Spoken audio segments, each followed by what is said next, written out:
mic is recognized. Thank you, Mr. Chairman, and thank all of you for being here today.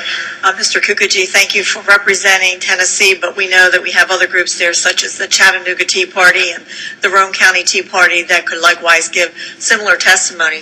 So really appreciate you all being here today.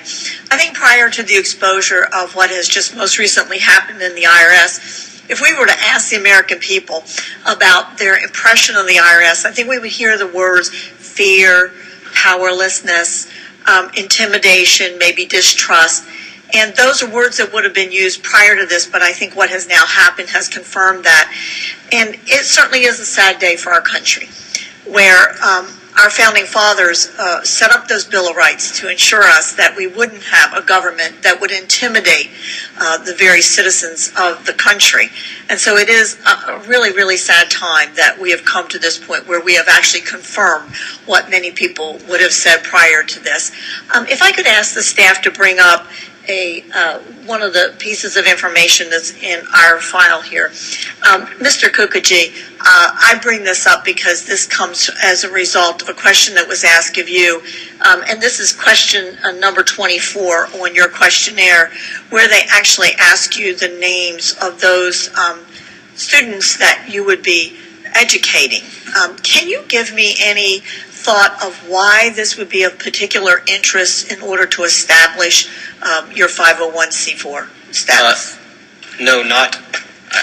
It's stunning. It's unbelievable. I can't give an answer. I've been thinking about it for 29 months as to why they would want to know the names of 7th graders that I'm teaching Western civilization, political philosophy, the basic theories of economics. Why in the world would the IRS want to know the names of these students, but for perhaps intimidation of them and their parents, to discourage them from being taught under my tutelage?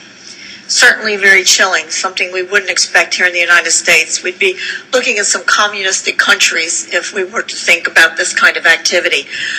One of my colleagues said that none of you were silenced. And what I'd like to know, and maybe we can start over here with you, Ms. Gertson, do you feel that what was occurring here in both the intimidation and not getting the status, did it silence you? Well, obviously I'm here, so no, it didn't silence me. Well, I mean your group in being able to do what your group was intended. Oh, I was going to say, I do have members that have come up to me and that are fearful. They don't want to write their name on any sign-up form that we may have.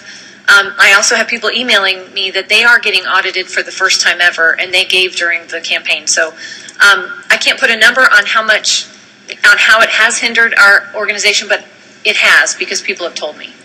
Ms. Martinek?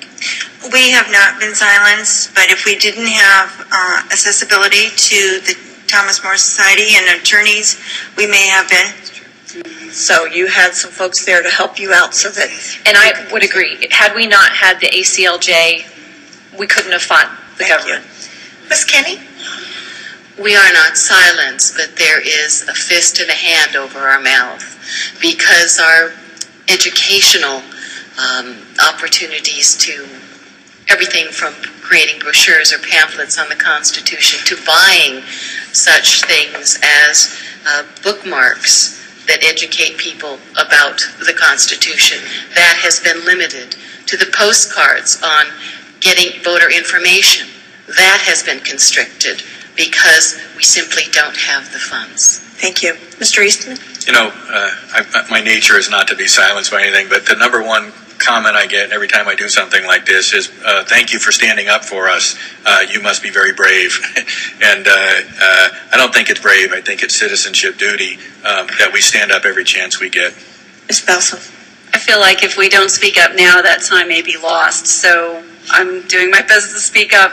But, you know, without the ACLJ and the knowledge of the other groups being targeted, I'm really not sure what would have happened. And there was a time when I was just ready to just say, forget this whole thing. And it's very chilling. And I just think that my time is running out. My point that I want to make here, because I know that it's going to come really quickly, is that your First Amendment rights are being violated here. Mr. Kukuji, you want to just, for the little time we have left. Whether or not it's chilling, I think was even evidenced today, because some of the Democrats on this committee actually implied that what is social welfare to them is social welfare. but what might be social welfare to us is somehow negotiable. Thank you. I yield back.